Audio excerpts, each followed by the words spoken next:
Halo, saya sekarang berada di Kelurahan Kota Raja, di Kota Ende, Flores, Nusa Tenggara Timur. Persisnya saya di depan rumah pengasingan Bung Karno. Ya, inilah di latar belakang saya. Ini adalah rumah pengasingan Bung Karno ketika diasingkan oleh pemerintah Hindia Belanda pada tahun 1924. Tahun 1934 sampai 38. Yuk kita masuk ke rumah pengasingan itu. Ini halaman depannya.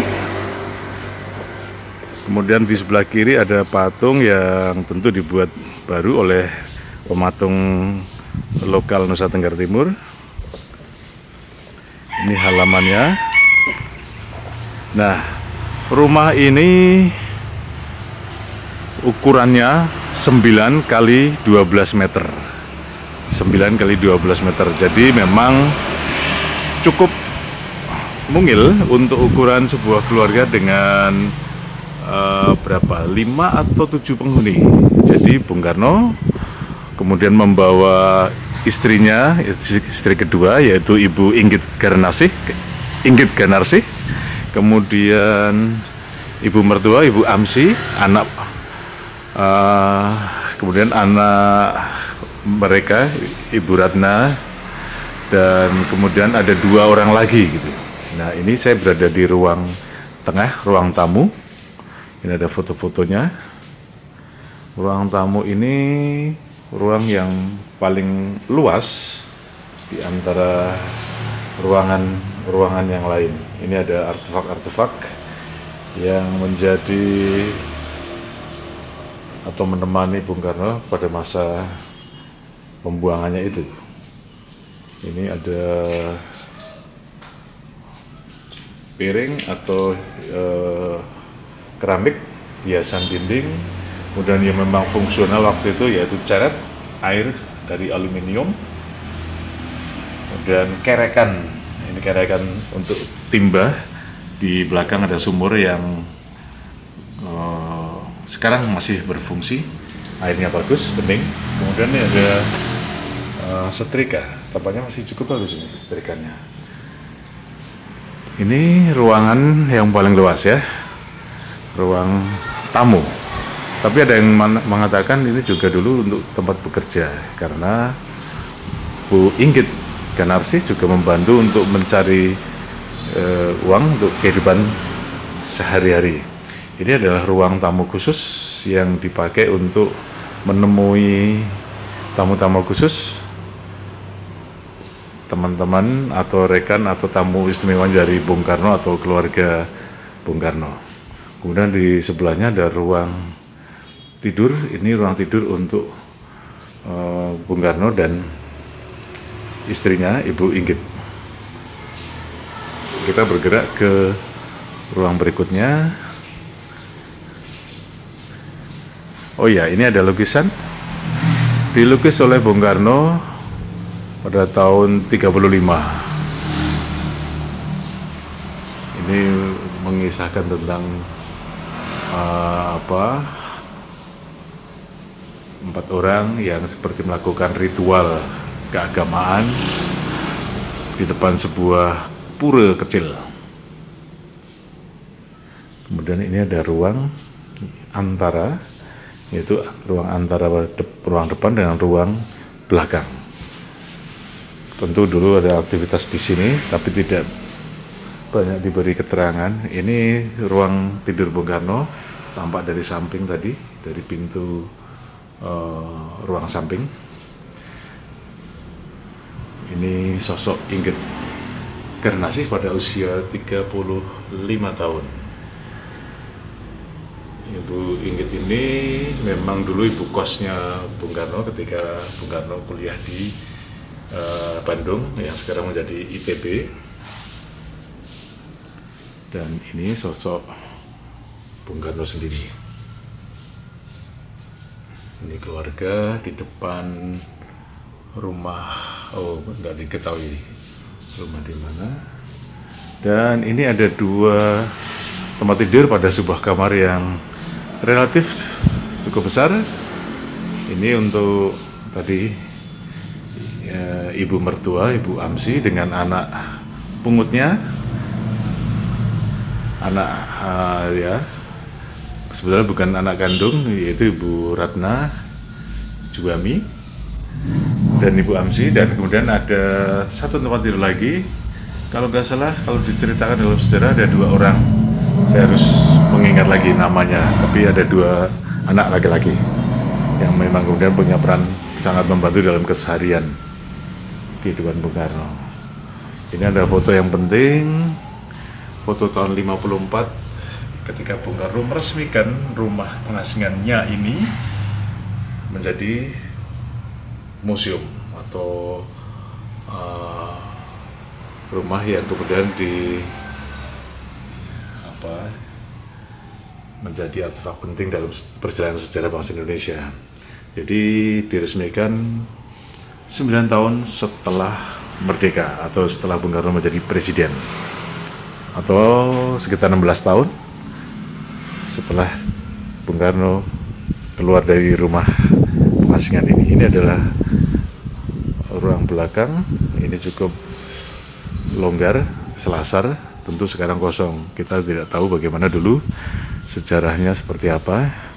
Dulu konon ini adalah kayu, sekarang jadi tembok. Ini kayu warna putih dan kemudian ini ada kayu warna hijau, tapi sekarang udah jadi tembok semuanya. Kemudian ada ruang yang khusus, yaitu dituliskan ruang semadi atau ruang sholat. Ini menarik karena sebetulnya Bung Karno adalah seorang Muslim yang sejati, tetapi nyaris tidak cukup banyak dibincangkan bahwa beliau adalah seorang Muslim yang relatif tekun. Artinya dia menjalani sholat dengan rajin dan kemudian bahkan menjadi seorang haji, pernah naik haji ketika menjadi presiden, tetapi tidak pernah diuar-uarkan dengan cukup dramatis besar-besaran bahwa beliau adalah seorang haji. Menariknya seperti itu. Ini kita akan menuju di halaman belakang, halaman yang cukup luas. Di sana ada sumur yang masih berfungsi. Dari beberapa sumber saya mendapatkan info bahwa pada awal-awal Bung Karno datang ke sini, sumur ini kering, tidak berfungsi. Baru beberapa bulan kemudian ada airnya. Jadi berangkat datang ke sini, kalau nggak salah bulan Februari tahun 34, barangkali memang waktu itu masih musim kering. Kita nggak tahu persis, tidak ada catatan sejarah yang cukup detail tentang itu. Ini kita lihat dari sudut yang lebih luas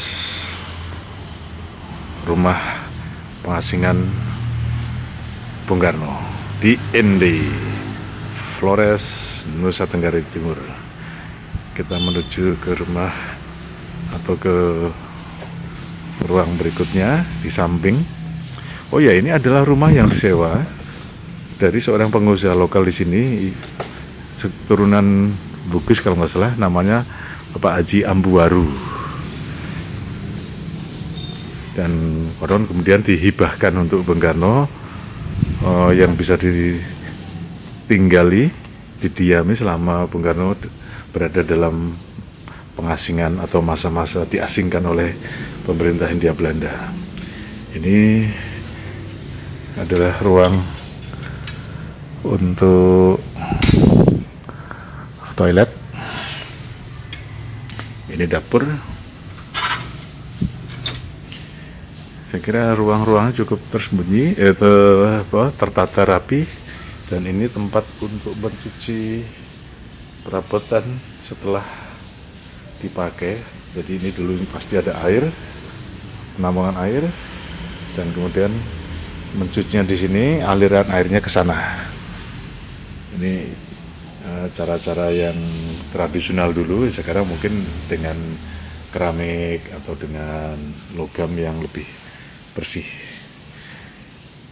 Inilah Bung Karno pernah 4 tahun berada di sini. Saya kemudian akan berjalan ke depan dari samping. Ini bapak yang setia menungguin di sini. Ini di depan ada patung Bung Karno, buatan seniman lokal sini.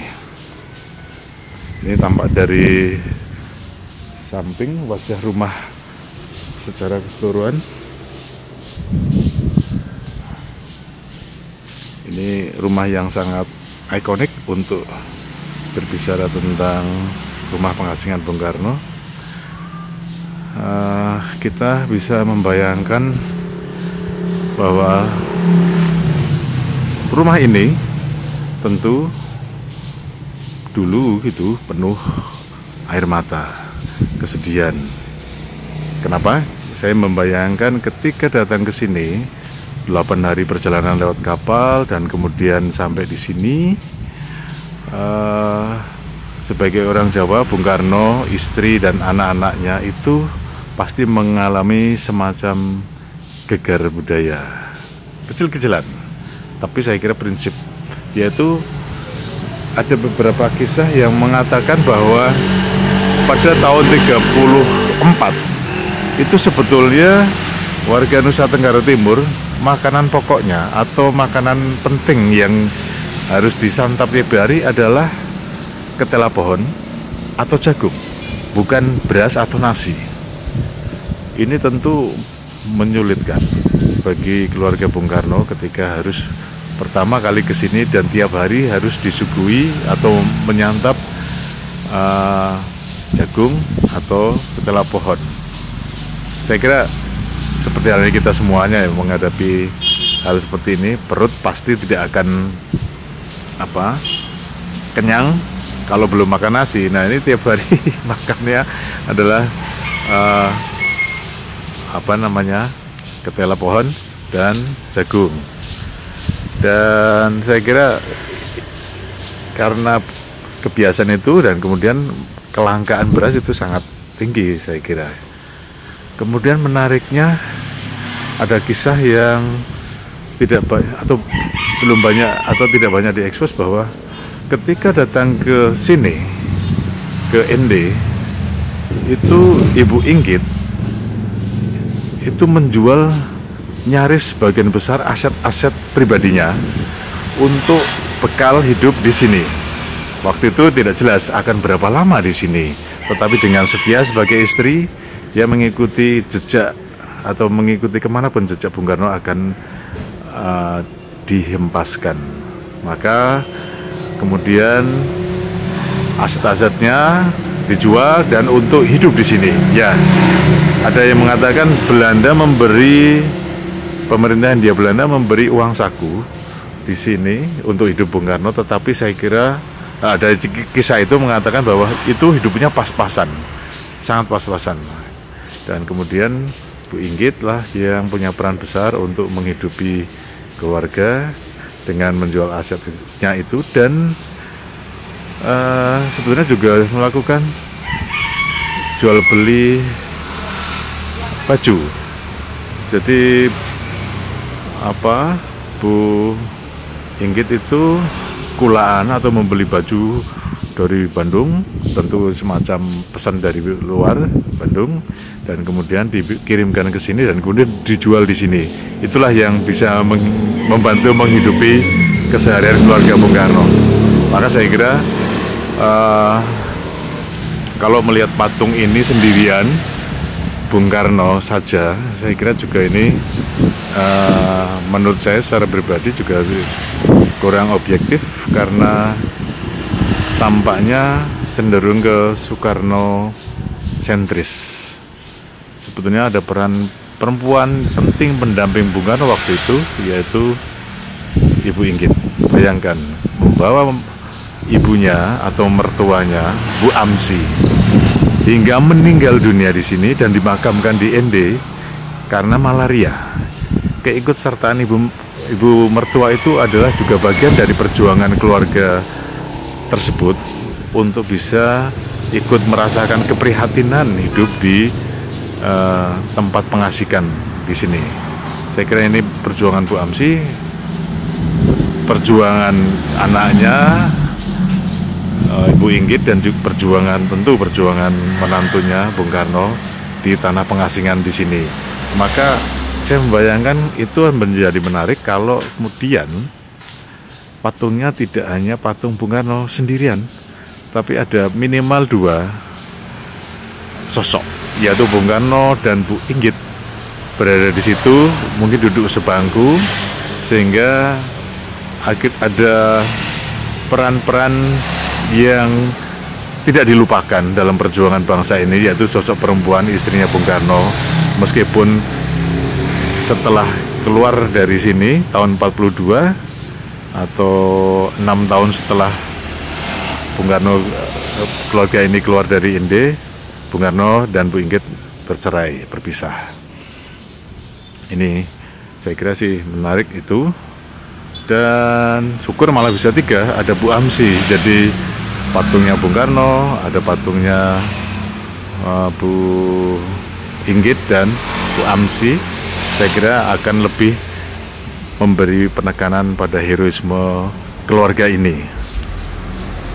Kalau soal artistik memang patung ini memang perlu pembenahan saya kira. Tapi ya mudah-mudahan pemerintah bisa memikirkan ini dengan lebih serius lagi. Inilah yang bisa saya ceritakan sekilas tentang rumah pengasingan Bung Karno di Kota Raja, Kelurahan Kota Raja di Kota Ende. Kota Ende berada di Pulau Flores, Provinsi Nusa Tenggara Timur. Sampai ketemu di lain kesempatan.